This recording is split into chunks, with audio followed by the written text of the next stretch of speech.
This garden and this structure is really all about rainwater harvesting, and it's inspired by the work that WaterAid do with communities all around the world to harvest, capture, collect and store rainwater, which, you know, even in this country is a really precious resource that we shouldn't be wasting. As we go through the more climate change is kicking in, the rainfall will become more intense in a shorter period of time, and then we'll have a longer period of drought.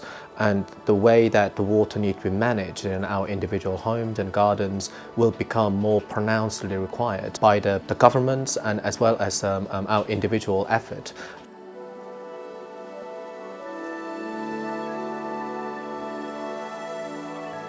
This garden, for me, it really shows how important it is to have those locally relevant, reliable sources of clean water as a solution, so that communities, wherever they are, you know, if you're experiencing extreme drought in Niger or if you're experiencing extreme flooding in Bangladesh, you're still able to have a clean and reliable supply of water, even in a changing climate. And that's why this garden, it really reflects the work that WaterAid is doing to make sure that we can work alongside communities and really understand their needs, and also to really develop locally relevant and reliable clean water solutions as they adapt to a changing climate. As an architect and as a designer, we're always really concerned about how we can use natural resources again.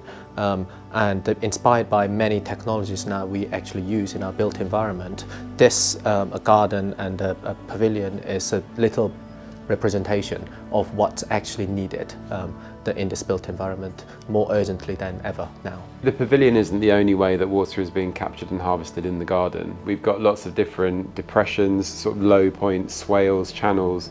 So all the water that lands on the garden will be captured in the landscape and kept in the landscape.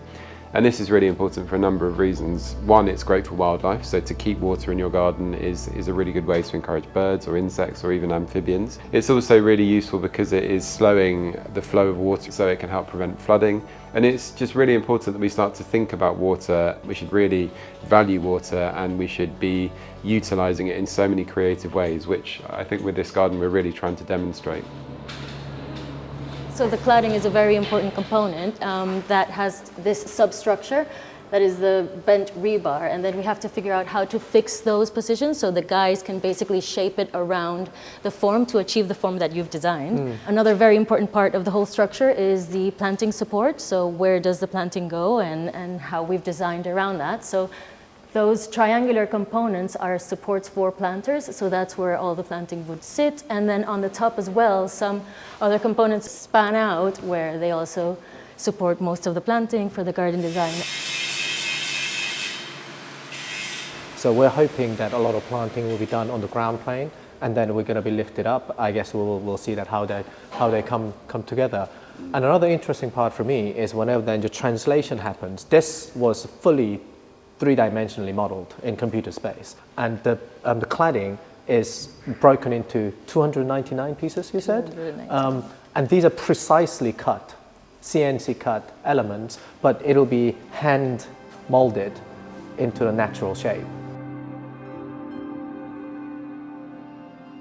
During the Chelsea Flower Show and also its later life, that we'll be using this structure in the garden for the educational purpose with WaterAid that teaches people and the children about how water can be captured, how the processing of the water could work within a landscape, and how the climate change and adaptation is very important. And I think the pavilion itself will be this really dramatic, quite playful, really organic structure that will hopefully draw people in.